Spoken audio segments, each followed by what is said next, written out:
Isang lumilipad ang langay-langayan, anino niya'y tumatawid sa nanunuyong palayan.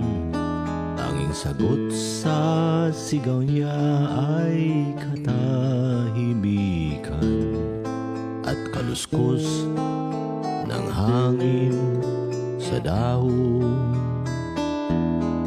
Sang ikot pa huling sulyap mula sa ibabaw ng bayan, mga kubong pinatatag ng nipa at kawayan. Paalam na ang awit ng langay-langayan, ngunit walang nakasaksi sa palayo niyang lutang. Pagkat wala ng tao sa Santa Filomena, walang aani sa alay ng lupa. Nakayuko ang palay, tila bang nalulumbay, tila bang naghihintay ng karit at ng kamay.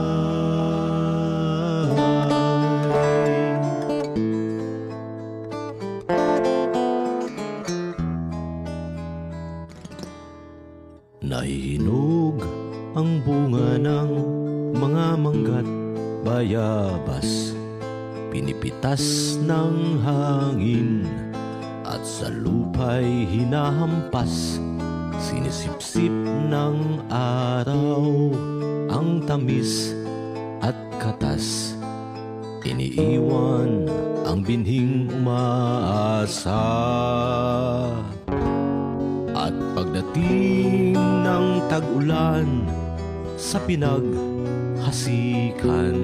upang hugutin ang buhay mula sa kamatayan, muling dadaloy ang dugo sa ugat ng parang.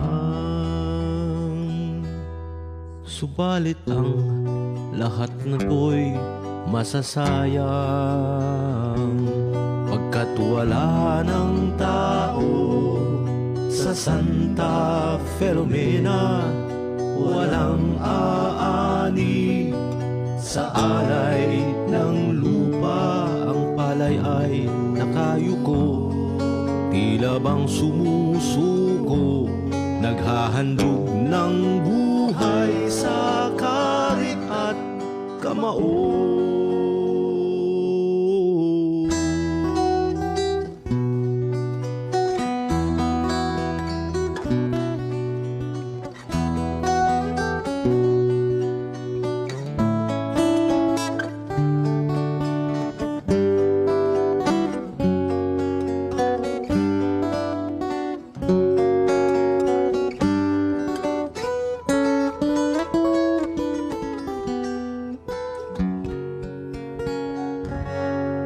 Lumilipad, sumisigaw ang langay-langayan. Nasaan ka at bakit ka nagtatago, taong bayan? Panahon ng balikan ang iniwan. Dinggin natin ang tangis ng abang langay-langayan. Dinggin natin ang tangis ng abang langay-langayan.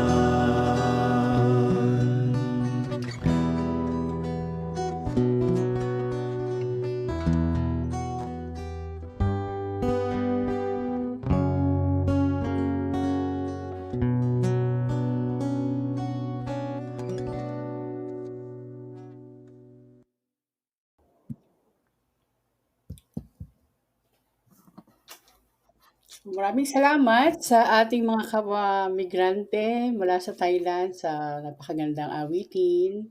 Magandang gabi Himigrante. po sa inyong lahat. At narito naman po tayo sa ating online program na Migrant Voices at ngayon po ay duet kami ni Brother Chat. Busy ang aming mga kasama. Anyway, tuloy po ang ating talakayan para sa pag-alaala sa ika-52 taon ng Batas Militar. At ngayon po ay yun po ang ating tatalakayin, ire-reflect din natin ang tungkol sa martial law. So, without further ado, pakinggan po natin ang pagtalakay ng ating kasamang Chat. Magandang gabi po sa inyong lahat at welcome po. Ang maiksing program namin ay layunin lang po sa commemoration ng isa sa pinakamalagim na parte ng kasaysayan ng ating bansa, ng Pilipinas. Ito yung tinatawag na Batas Militar o yung martial law na sinasabi, sapagkat itong martial law yung dito actually halos nag-umpisa yung kung ano man ang meron tayong tinatamasang kahirapan sa kasalukuyan, ay halos dito yan mauugat sa martial law. Although noon pa man may nauna pang presidente, pero doon matindi yung pagsisid ng ating ekonomiya sa panahon ng martial law. Noong itong martial law ay nag-umpisa at diniklara ni Presidente Marcos, ni Marcos Sr. na diktador na si Marcos noong September 21, 1972. Sa pamamagitan ng Proclamation 1081, inilagay niya yung buong bansang Pilipinas sa martial law nung panahon na yon. Ito nga yung sabi ko nga, ito yung itinuturing na isa sa pinaka malagim na parte ng kasaysayan ng Pilipinas, sapagkat bakit? Sa panahon ng martial law, dito tumindi yung paglabag sa karapatan ng tao, marami ang tinorture, marami ang nawala, marami ang pinatay sa pamamagitan ng extrajudicial killing dahil sa kanilang mga paniniwalang politikal o pagtuligsa sa gobyerno. Meron ngang claimant nung in-establish kasi yung Human Rights Victim Claims Board sa pamamagitan ng Republic Act 10363. So doon may mga nagpalista, pero ang tingin ko pa conservative to yung 11,103 na claimants eligible para mabayaran ng gobyerno dahil nga doon sa ginawa ng nung buong 1972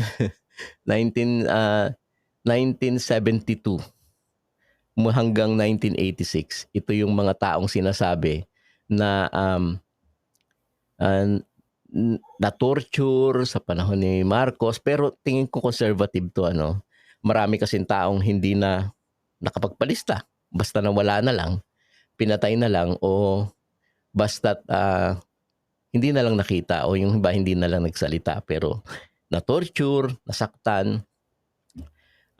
Sa panahon ng martial law, kung titignan natin yung mga mayor na sektor lang, sa panahon ng martial law, yung agrikultura bumagsak din, 'di ba? Yung real wage ika nga sinasabi ng mga Pilipinong magsasaka ay bumagsak, Yung magsasaka dati na kumikita ng 100 noong 1962, bago matapos yung rehimen ni Marcos, bumagsak yung kanilang kita ng 70 pesos.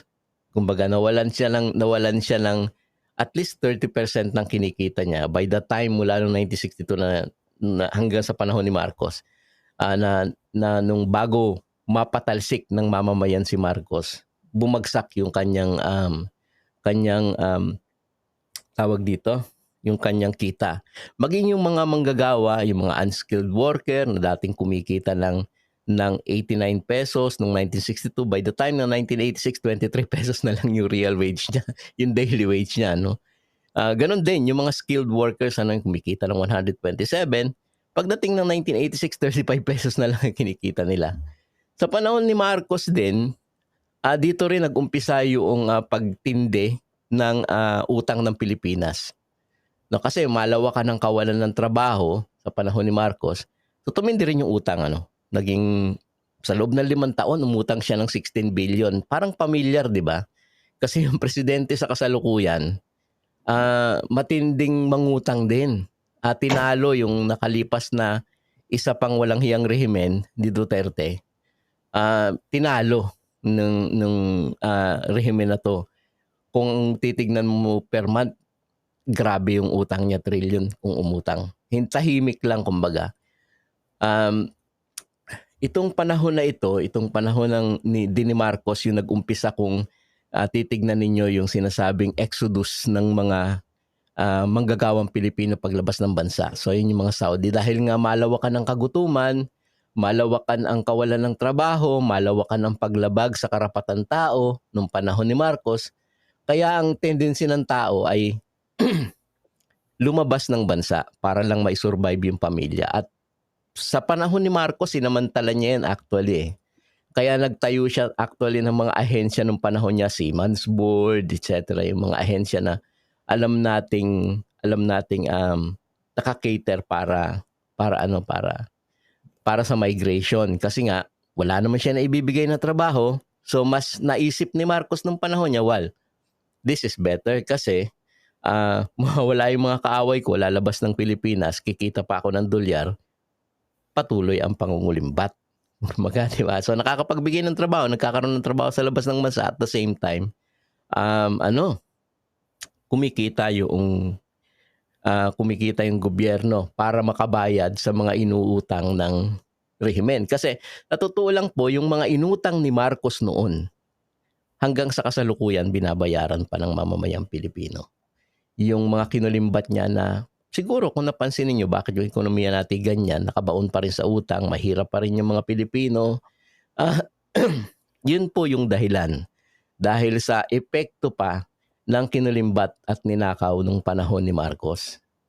So yung panahon ni Marcos, matindi ang ill-gotten wealth ng mga yan.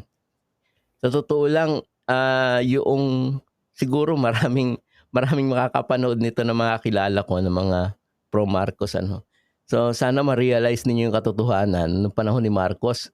Alahas pa lang ni Imelda nung makita ng PCGG. Alahas pa lang ni Imelda, kumikita na ng umabot na ng 7.1 million pesos.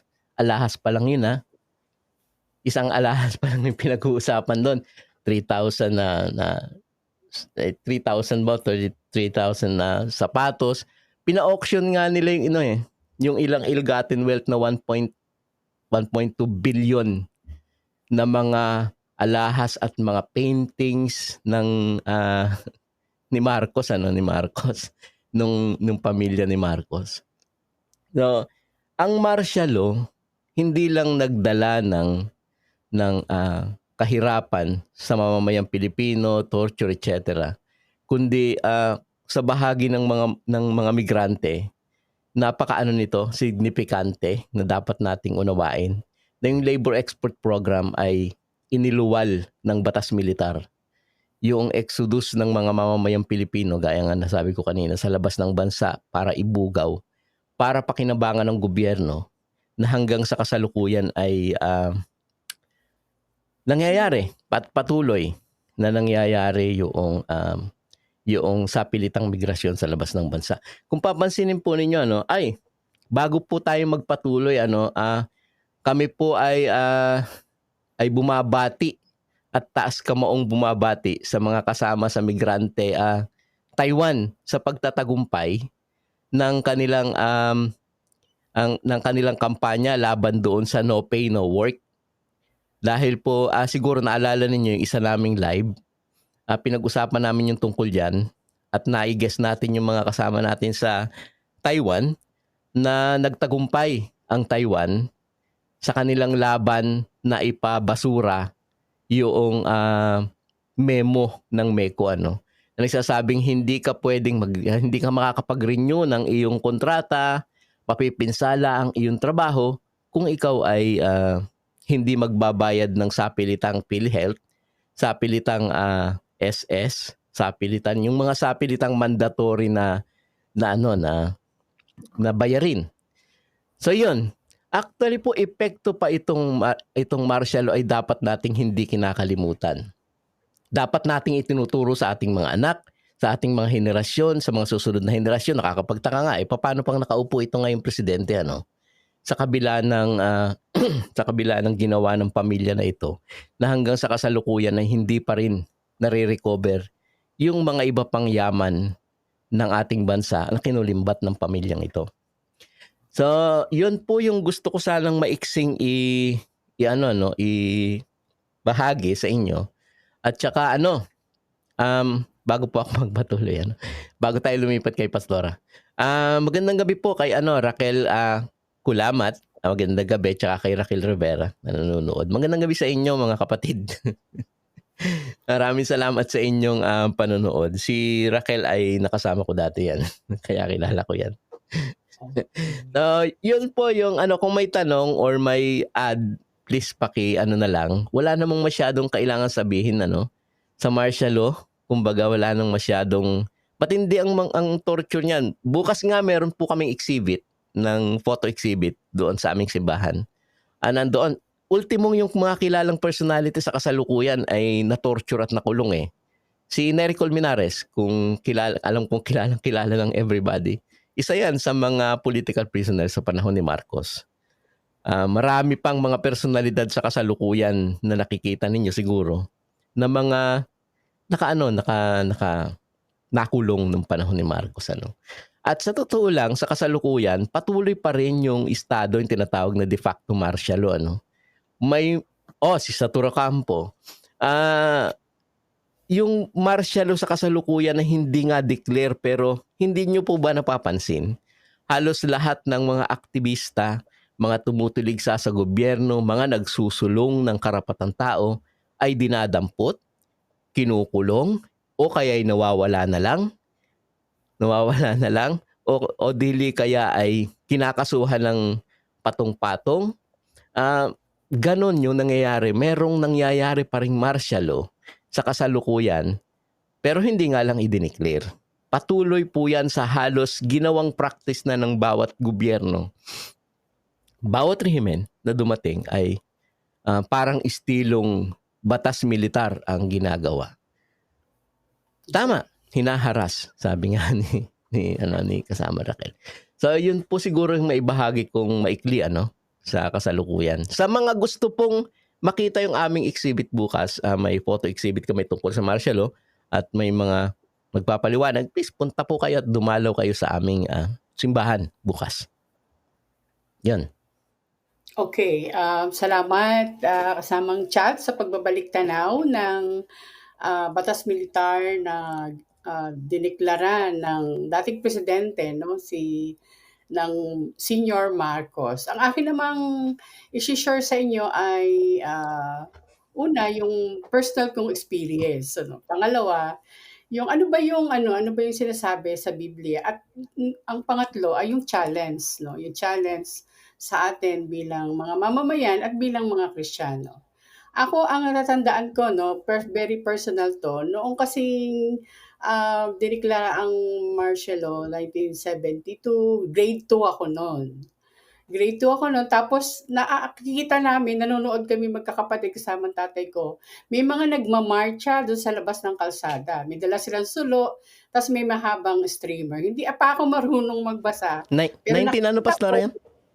1972. Hindi pa ako pinapanganak noon. Ngayon nakaposas, tapos nakaganon. So, tatanong ako sa tatay ko, sabi ng tatay ko, yan yung mga estudyante. Nagsasabi sila tungkol sa kalagayan ng bansa. So, yun. Pero naranasan din namin, naranasan ko nung panahong iyon, meron tinatawag na sabi yung mga, noong nag-aaral noon, may Nutriban, may skimmed milk, mga pumila ng bigas, maliit pa ako noon.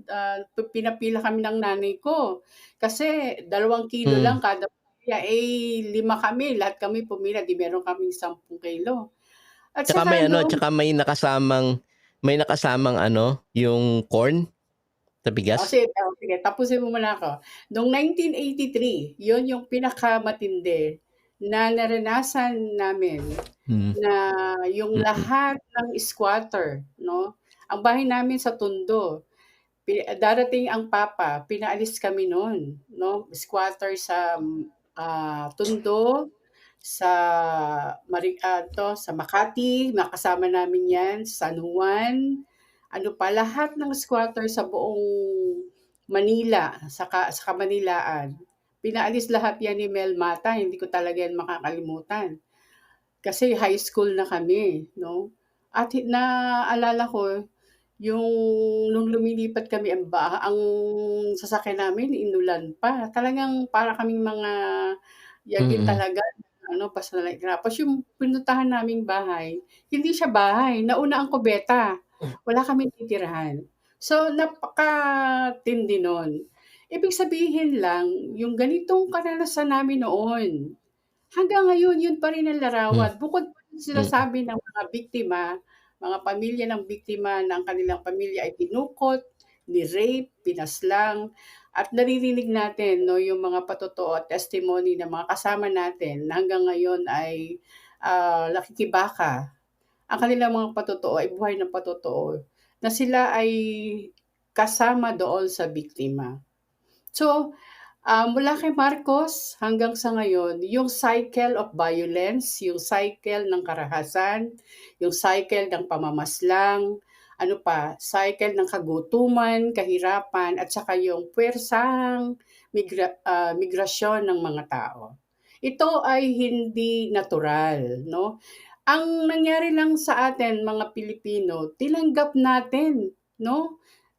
Meron akong nabasa at napakinggan na historian, si Ambet Ocampo yata yun, na sabi niya doon sa diary daw ni Marcos, nung dineklara daw ni Marcos yung ano, hindi niya akalain na walang reaksyon ng mga tao. Sabi ni Ambet, ang mga tao daw ay tahimik. Pero actually maraming nagprotesta at maraming hinuli, 'di ba? So yun yung kabilang iba't ibang narrative tungkol sa martial law.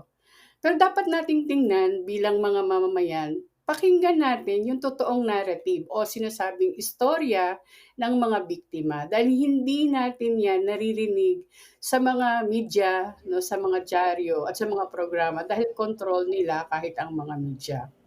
Ngayon, ang ating challenge, tayo na patuloy na nagnanais at hangad ng pagbabago, nagsasalita tayo hindi lamang para sa atin, kung hindi para sa mga tao. Kasi ngayon malalaman natin na marami ang loyalista, 'no, nahati ang ating bayan at ang nakikita natin, kailangan palitan yung pangulo na 'yan. Pero 'pag panilitan mo, nandun pa rin yung struktura ng violence. Hindi siya nababago. May isang libro pa nga nagsabi na kada presidente meron siyang kanyang style ng paraan ng martial law. Very subtle. Kaya ang mga aktivista ang nakakakita nito at nakakaranas dahil, tayo yung mga pangunahing naapektuhan, 'no? At yung totoong, very critical, 'no, mga aktivista, sila yung nagiging biktima ng anti-terror law, sila yung dinudukot, sila yung nawawala, patong-patong na kaso. Ang ganitong klase ba ang tanong ko kasi bilang pastor, ganito bang klase ng, lipunan, ito ba'y katanggap-tanggap? Sa panahon ba nung una ay ito na. Sa Biblia po kasi inilarawan na kasi ang tawag dito na sa Ingles ay yung tyranny na mapanupil, 'no, mabagsik, mabagsik na pinuno. At hinahayaan natin itong klase ng bagsik na parang na-immune na tayo, tinanggap na natin. Sabi sa kawikaan dito sa banal na kasulatan, ah, ang ang pinunong ang pinunong sa mahihirap ay sumisiil ay tulad ng ulang sumisira sa pananim. Ibig sabihin, bilang pinuno napakahalaga na ang responsibilidad niya ay pangalagaan, protektahan, 'no, ang kanyang mga mamamayan. Pero kabaligtaran, itong ating mga pinuno, ang mga presidente na dapat ay pumipigil, no? Pero hindi kailanman natin narinig na ang mga batas ay para sa atin, no? So tayong mga ang aking challenge pa nga dito ay yung mga taong simbahan. Napakatahimik ng taong simbahan, no? Bakit kaya bakit kaya karamihan siguro ay, natatakot at, hinahayaan natin na yung boses ng Diyos ay matakpan, 'no? Hindi nakakabingi at nakakabagabag ng damdamin dahil yung maligim na bahagi ng 1972 hanggang ngayon, 'no? Para bang, sinanay na tayo, 'no? Buhay pa tayo, nasa impyerno na tayo, 'no? Ibig sabihin, yung buhay natin, 'no, kahit ikaw ay nasa ibang bansa, katakot-takot na hirap naman actually, 'no, nakikita ko, naobserbahan ko yung mga kababayan natin dito, talagang kahit gusto nilang magpahinga, pero dahil kailangang magtrabaho at sinabi ng amo na magtrabaho, magtatrabaho talaga, 'no? At bukod pa dun yung pressure na magpadala ng pera sa, mga kapamilya sa Pilipinas dahil hindi na kumakasya din nga yung kinikita dito sa ibang bansa na maipapadala doon, kapos pa nga. So, ito ay isang uri din ng violence, 'no? Yung kahirapan is a form of violence. Hindi lamang yung pagpatay, hindi lamang yung, pagkulong, pero yung ultimong araw-araw nating pain bilang mga tao ay isa siyang uri ng violence. At yung cycle na yun ay inano sa atin, kumbaga kinondisyon na tayo. At tayo naman ay very subservient.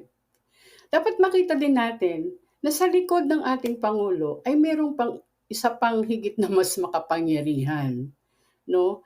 Dahil itong klase ng karahasan ay hindi lang sa Pilipinas kundi nangyayari ngayon sa lahat halos ng sulok ng buong mundo. At yan ang isang yung sa Biblia merong isang imperyo, 'no? Sa panahon ng ang Israel merong imperyo ng Babylonia, 'no, Assyria. Tayo merong imperialist country na nagkokontrol ng ating bansa. At yun ang hindi natin nakikita, 'no? Siya yung nagdidikta. Na kaya naman yung ating mga pinuno, yung binoto natin na mga kongresista, mga senador, di pa nga ngayon napakatindi nung awayan sa politika sa loob ng ating bansa. Pero tahimik lang, para tayong nanonood ng teleserye, 'no? At naging katanggap-tanggap na sa atin, 'no? Siguro tulungan niyo kung papaano talaga natin kailangang, pandayin ang ating paglahok sa pagbabago. Hindi lang 'to sa eleksyon, maganda nga sana na makaupo ang ating mga, makabayang senador at kongresista. Pero hindi lamang yun, kailangan tayo mismong mga mamamayan na makita natin ang batas militar ay hindi lamang diniklara noong 1972, kung hindi ngayon merong umiiral na sikil sa karapatan na magpahayag, na magsalita, 'no, na mabuhay ng maayos ang mga mamamayan. So, bagamat napakabigat itong ating pinag-uusapan, mga chat, dadalawa pa lamang tayo, wala yung dalawang katulong natin. Oo. Ang tingnan din natin, papaano natin, bilang mga migrante na nandito sa ibang bansa, papaano natin, maiigpawan, paano natin i-assert ang ating karapatan, paano natin hindi na natin hahayaan na maulit. Kasi sabi natin, never again to martial law, pero paulit-ulit yung ating naging cycle na siya sa mahabang panahon. Mula kay Marcos hanggang ngayon, walang pagbabago, 'no? Walang pagbabago sa panahon ngayon. At, sa bandang huli ang challenge ko, sabi dito ang United Church of Christ in the Philippines naglabas siya ng statement tungkol sa martial law. Sa 52 years ng martial law ng corruption, 'no, abuse, 'no, at saka, abuse of power, 'no, at marami pang, tawag dito, paraan kung papaano sinisikil ang karapatan ng mga tao. At ang simbahan, tayo, mga migrante, karaniwang mga tao, tayo yung mahalagang magsabi, 'no, ng tawag dito, mag magsa mag maging boses, 'no, maging boses ng mga karaniwang mga tao. Ang ang isang sabi dito yung sa kawikaan din, kasi itong kawikaan sinulat 'to ng mga paham. Sabi niya, mahalagang makita natin, maipagtanggol natin, 'no, ipagtanggol ang di makalaban, ipaglaban ang kanilang karapatan. Ipahayag mo ng malinaw ang katotohanan at katwiran at igawad ang katarungan sa mga api at mahihirap. So, ito yung isang paalala sa atin. Huwag tayong, bagamat nandoon yung threat na kahit tayo nagbo-broadcast o nagsasalita sa kalsada o nagsesermon, maging bahagi na pinagtatanggol talaga natin yung karapatan ng ating mga kapwa. At itong Migrant Voice ang isa sa mga platform na aming pinagsisikapan na maibahagi sa inyo yung mga mahalagang usapin na kung saan makapagbigay ng linaw at kahit kayo po, pwede po kayong magsabi, no, makapagbigay ng inyong opinyon at tawag dito kaisipan o reflection tungkol sa mga issue, lalo na itong tungkol sa batas militar o iba pang mga issue sa buhay ng mga Pilipino na hindi lamang na nandito sa ibang bansa, kundi doon sa mga issue natin sa ating bayan. So, yun lamang po at kung meron po kayong mga tanong ay kung merong mga reflection yung mga nasa nandito sa mga nakikinig at nanonood sa atin, pwede po kayong pwede niyo pong ibato kay chat. Nababasa mo ba, bro? Meron po tayong comment section sa mga naka-live naman tayo sa 4 na platform. 4 na account actually, 3 sa Facebook at 1 sa YouTube, ano. So, pwede naman po kayo mag-comment. Pero napakaganda ng sinabi ninyo, Pastora, no?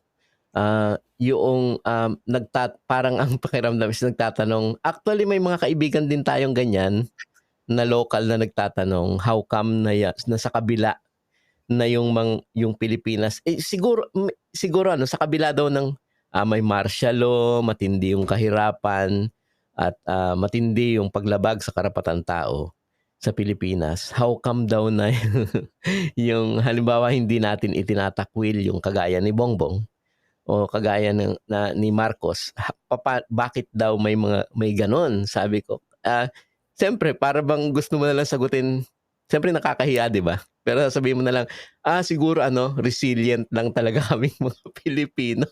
Pero tama nga yung sinabi ninyo, Pastora, no? Na siguro namanhid. Namanhid. Kasi ang tao kasi pag parati mo siyang tinotorture, later on yung torture parang ordinaryo na lang sa kanya. Pero dapat nating unawain na hindi ito dapat na gaya nga na sinabi ninyo, hindi ito dapat namamayani. Para bang ang nangyayari kasi survival of the fittest yung mga nakikita mo. Kaya napaka-crucial ng mga organisasyon, organisasyong masa. Kasi para burahin yung ganong klase ng kaisipan, yung narrative na ganon, na sinanay ka na ang sinasabi sa iyo is hindi ganyan na talaga ang buhay, magsumikap ka lang. Ay uunlad ang buhay mo. Nakikita ninyo, napapansin ninyo yun? Yung mga ganong narrative na magsumikap ka lang ay uunlad ang buhay mo. So may yun ay narrative ng ganyan na gaya nga ng sinasabi ninyo na hindi pa usapin yung pagiging masipag eh. Kasi yung tambay sa Pilipinas, pag dinala mo sa ibayong dagat, napakasipag. Nagtatrabahong maigi. Talagang mahusay magtrabaho. Ibig sabihin, may problema sa nangyayaring atmosphere doon sa bayan kung bakit yung tao wala lang talagang trabaho. Kaya siya hindi nagtatrabaho kasi walang trabaho na bubuhay sa kanya. Maganda yung sinabi ni Raquel, hindi daw dapat natin payagang maging kalakaran Parahas. ang karahasan. Totoo 'yun. Kasi yun yung gamit ng gobyerno eh. Yun yung gamit ng gobyerno para supilin kasi sa kasalukuyan unti-unti na kasing nabubuhay yung yung makabayang pananaw. Nawawala unti-unti nang tumatayo yung mamamayan na sinasabing, teka muna, parang baliktad yata ang nangyayari. Dapat yung gobyerno pinagsisilbihan yung mamamayan, yung interes ng mamamayan, inire-reflect yung interes ng mamamayan sa pamamagitan ng mga programa, ginagawa nitong mga pulisiya. Pero bakit yata ang nangyayari baliktad? Yung mamamayan ang naninukluhod sa mga politiko sa gobyerno. So hindi isang Siguro demokratikong pananaw yun, di ba? siguro ang nakakalimutan natin bilang mga mamamayan, hindi lang siguro, totoo ito, yung accountability ng ating mga pinili, no? Yung binoto Sakto. natin. Kasi hindi natin talaga sila, ako nagbibigay ako ng mga voters education pagka-eleksyon sa mga kabataan, matatanda. Nakalagay diyan, no, yung mga nila, yung mga katangian. Pero pagkatapos na wala na. Boboto yung corrupt din, no? Pero meron ding manipulation naman sa election. Pero anyway, ang sinasabi lang natin, itong batas militar, napakarahas niya, no? Mapanupil siya. Yung democratic space, yung demokrasya na sinasabi, hindi na siya demokrasya. No? Hindi na siya demokrasya, diktador na siya. Dapat din natin makitang ganon. Dahil yung democratic space, 'di ba? 'Di ba dito nga may democracy, yung mga pulis nga sinasamahan pa tayo. Ibig sabihin, yung democratic space natin, hindi ka na pwedeng magsalita. Nakita mo ba yung balita kanina, nagkagit-gitan papuntang Menjola? Ibig sabihin, magpapahayag ka lang, magsasalita at magko-commemorate ka ng pagdeklara ng batas militar. Haharangan ka ng mga militar, ng mga pulis. 'Di ba yun ay isang isang pagpapatunay at pagpapakita na ang mamamayan ay walang kalayaan. Dahil kapagka ang marahas ang isang estado, mapanupil siya, ibig sabihin ang mga mamamayan ay bilanggo, no? Ang mga mamamayan ay napakita kong nung grade 2 ako, ay hindi nakalagot ang kanyang tanikala, nakatanikala pa rin siya, hindi nga lang nakikita. At yan ay tinatakpan ng social media, no? Tinatakpan ng yung ngayon, yung mga nangyayari sa bagamat may investigasyon, pero anong tawag dito, wala namang nakukulong, no? Lahat ay parang pagka malaking mayayaman at mga politiko ay dinadramatize pa nila sa Senado, sa Kongreso. Pero pagka tayo na kulong agad, no? Patong-patong na kaso. At hindi lang kulong, yung iba dinukot pa, hanggang ngayon hindi na nakikita. So pinapatay, tino-torture. Anong klase? Sabihin, yun na lang matanong natin, anong klaseng uri ng lipunan mayroon tayo? No, anong klase? Kaya karamihan ng mga tao ay gustong mag-escape, no? Actually, ang migration, escape from our own reality sa Pilipinas. Kasi wala tayong trabaho, wala tayong kalayaan doon, no? No, bagamat Gihirap ka pa. Nakakalungkot din naman na tayo dapat talaga ang nagsusumikap para baguhin ang ating bayan. At yung mga naiwan natin sa mga Pilipinas, mga pamilya man natin, mga kababayan man natin, sila yung nasa, alam niyo ba sa impyerno kasi sabi yung Hades, sila yung nasa throne, 'no?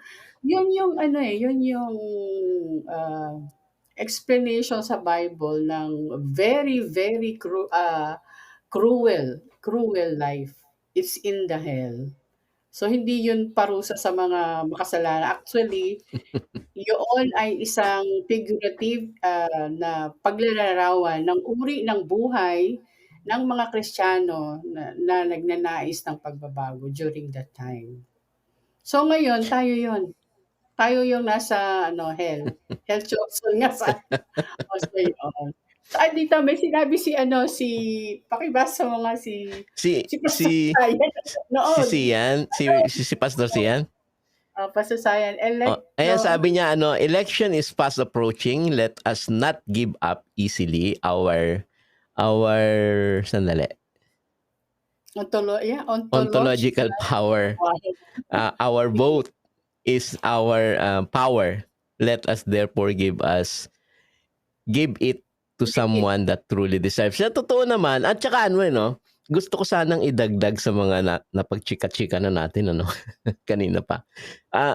Napaka-crucial nung usapin ng kailangan mo sa isang demokratikong lipunan. Kailangan ng bawat mamamayan na mag-demand ng accountability. Yun yung importante. Yun dapat yung umpisa. Kung gusto mo talagang baguhin yung Pilipinas, yung nangyayari sa kasalukuyan, yung vice presidente mo parang nakatuntong sa alapaap na ayaw ipaliwanag, saan mo ginastos yung pera? Saan mo ginastos yung pera last year kung bibigyan ka namin ng budget? O yung presidente mo na nagpapaduran-duran, yung mga tipong gano'n. So yung mga ginagawa ng ating mga politiko, ng mga leader sa lipunan, kung gusto mo baguhin yung Pilipinas, dapat mag-umpisa ka na mag-demand ng accountability. Kasi dapat ikaw ang amo hindi sila sa isang demokratikong lipunan, di ba? So, natural, nasasagot, gaya nga, sabi nga ni Pastora, mahaba na yung kasaysayan ng violence Kasi nga, inumpisahan sa martial law panunupil sa mamamayan. Matagal nang walang demokrasya sa Pilipinas. Matagal nang pumanaw ang demokrasya sa Pilipinas. Noong pang panahon ng batas militar ay pumanaw na ang demokrasya. Pero kailangan, kung gusto nating i-restore ang demokrasya sa Pilipinas, ang pumanaw na demokrasya ay muling mabuhay, kailangan natin na mag-demand ng accountability. Doon dapat tayo mag-umpisa. Accountability ng mga mandarambong na ito, ng mga magnanakaw na ito.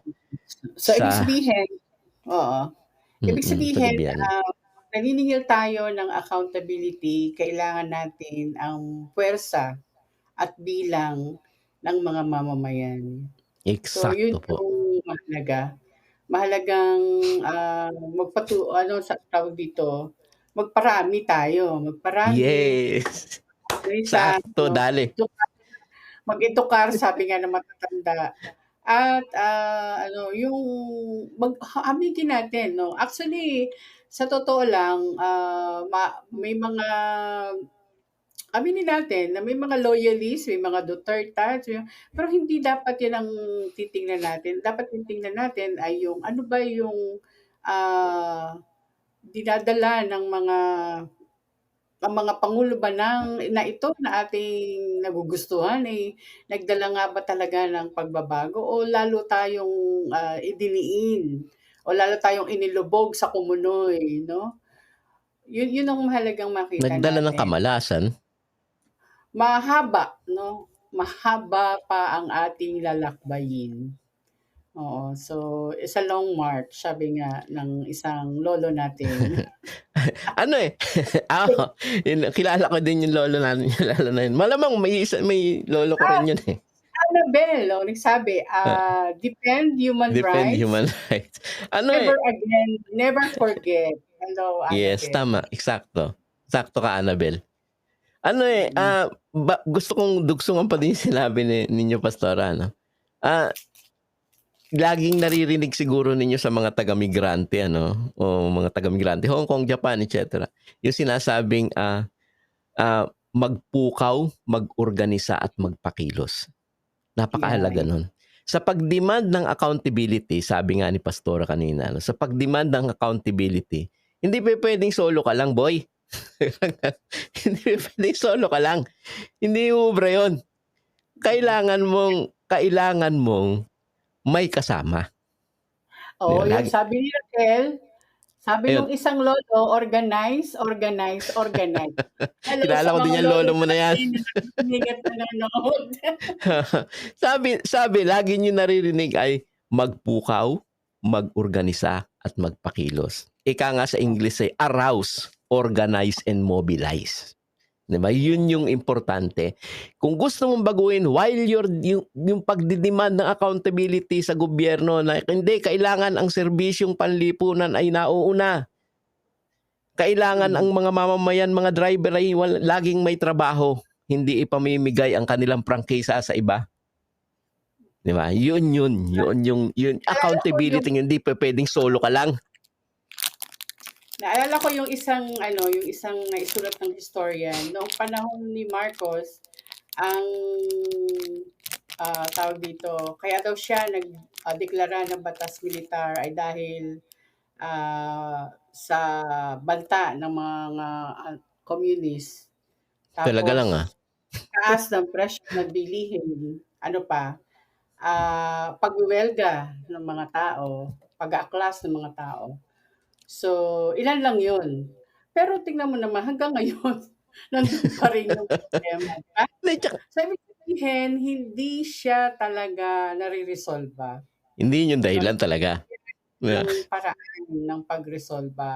Yung panunupil para sa mga tao ay hindi siya makaka-resolve. Actually, makaka-recruit pa tayo dyan. Diba? And then marami nga nagsasabi, di ba? Ang gobyerno daw na halos bawat ng gobyerno ay numero unong nagre-recruit sa mga NPA o kahit na hindi man lang nagtutulak itong sa mamamayan na mag-aklas. Kasi nga yung walang accountability eh.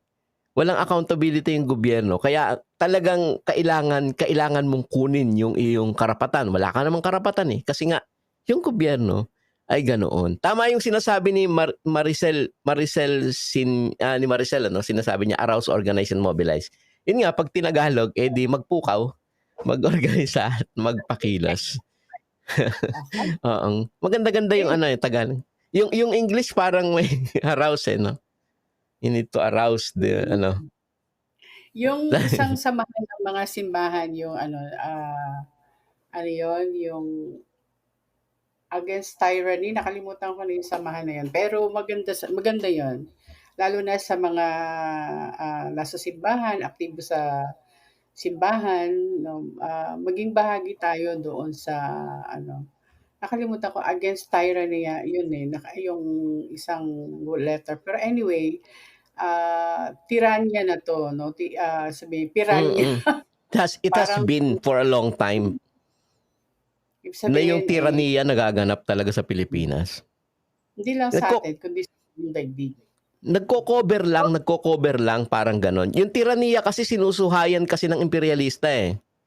Di ba? Yung tiraniya sa Pilipinas, hindi naman yan magpo-flourish kung hindi may backup eh. Kasi may symbiotic relationship kasi itong mga magnanakaw, itong mga iilang nagnanakaw sa Pilipinas na mga politiko, may symbiotic relationship yan sa interes ng mga dayuhang bansa, kagaya ng numero 1 na yung US, meron silang symbiotic relationship, nakikinabang talaga sila sa isa't isa para alipinin yung mamamayan. So, by the time na hindi dapat nating ma-realize na dapat natin talagang mag-iit na, lalo na sa panahon ngayon dapat natin talagang mag-iit kasi una-una tinutulak tayo sa digmaan ng mga dayuhan na hindi naman wala naman tayong kinalaman So, itong bagong presidente ngayon, whatever, kung presidente man talaga yan, favorite niya nung isang kasama sa Japan eh. Ayun. Okay. So, meron pa ba? Meron pa ba silang mga tanong? May tanong pa po May o tanong ba kaya kayo? Madugong pagtutol, tipong gano'n. yung mga kasama natin na nanonood, ano? So, so ay sabi, ano, next time kasama na natin siguro si Brother Carlo tsaka si Pastor oo, si Sian. Pastor Sian. Pastor Sayang Sian. kasi. Tsaka ano, Chairman Carlo Oliver, paging. So, Dadalawa una ay beauty namin dito eh. panghuli natin, mga panghuling pananalita mo, brother. Tama. Bago tayo, uy, Meron pa ayun, isa. may mga komento pa, no? Sabi yan. Ang galak o katarungan. Makatarungan ang revolusyon dahil sa sobrang bulok ng sistema sa ating pamahalaan. At totoo naman, totoo yan. Kasi kapag wala ka ng choice, dahil ang napakabulok na talaga ng lipunan, wala kang choice kundi mag-alsa. Marami ang forma ng pag-aalsa. Ang isang parlamentaryong pagkilos ay pag-aalsa, maituturing na pag-aalsa, pero naka-frame siya sa isang so yung iba hindi. Yung iba napupunta dun sa sinasabi. Sabi nga ni Lolo Roger ko, wag recruit. Ano yan? Si Roger ng Japan? Kasama Roger ng Japan?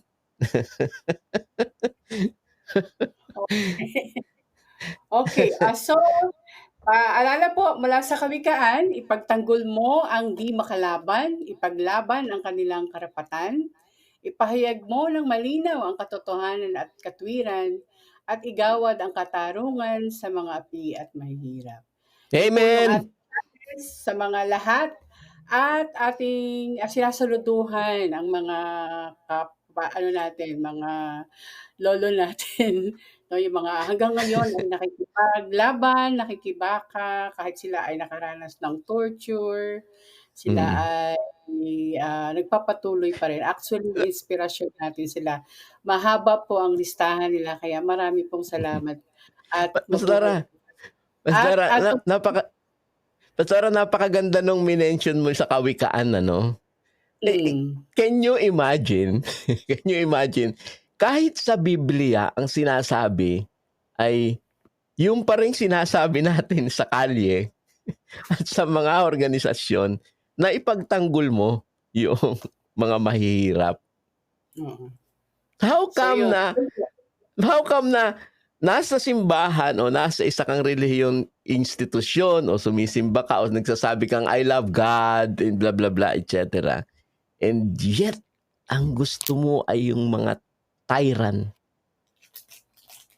Di ba? Yung mga nagpapahirap sa mahaba pang kasaysayan. Question yun sa usapin kung ang pag-uusapan ay Kristyanismo. Question yun sa iyong pagiging Kristiyano. Siguro, maglalagay din tayo kayo. Para dyan.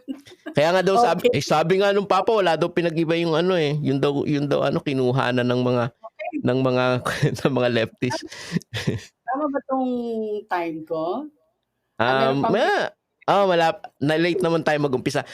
Sabi ni Annabel, tuloy ang laban, makibaka, wag matakot. Serving the Lord is serving the people. Amen. Yes, I agree, definitely. Yet gusto ay manahimik, maging neutral. Yung sinasabi ni Raquel. Ganon. Walang neutral sa totoo lang, Raquel, walang neutral, 'di ba? Alam mo 'yan. Kasama tayo dati.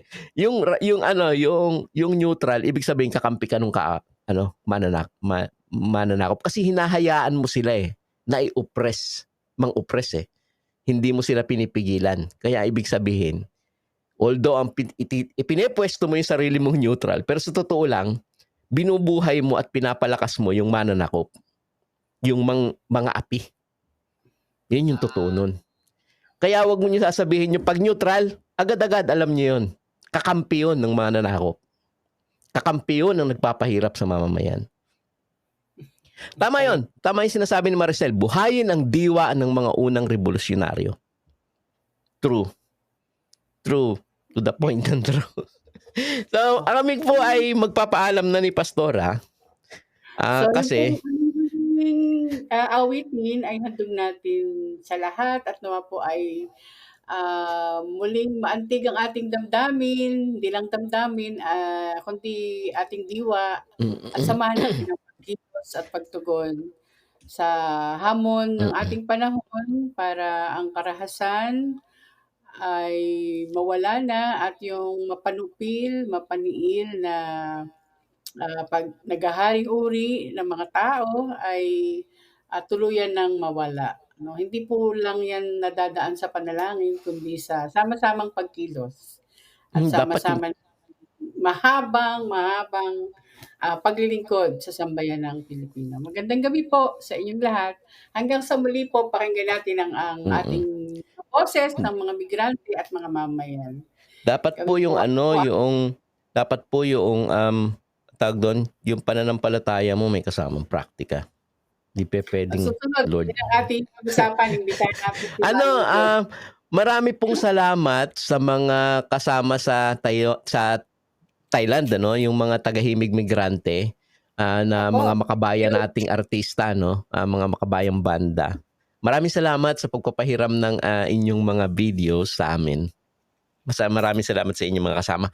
Magandang gabi po sa inyong lahat. Marami pong salamat. Please share po, paki-share, paki-like na ito pong program na to siguro maridinig din ninyo sa Spotify. Kung kayo ay ayaw manood ng video at gusto nyo lang ay madinig, nasa Spotify din po ang program na ito.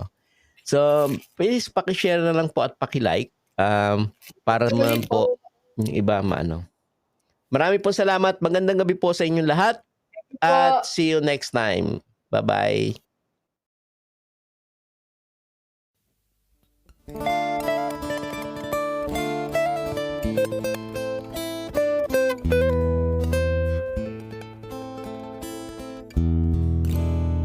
Ang bayan kong hirap, Pilipinas ang pangalan, perlas ng silangan, sa taglay niyang karektan, ngunit sa wimpalan, sa minimithing paglaya, laging lumuluha sa pagdaralita.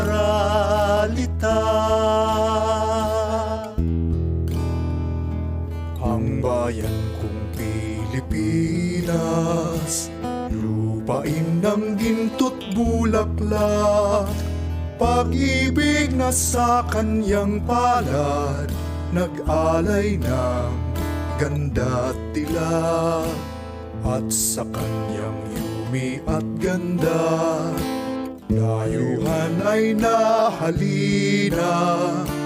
Bayan ko, binihag ka, nasadlak sa dusa. Ibon mang may layang lumipad, kulungin mo at umiiyak. Bayan pa kayang sakdal dilag, ang dimag nasang makaalpas. Pilipinas kong minutya, pugad ng luha at dalita. Aking adika, makita kang sagdalaya.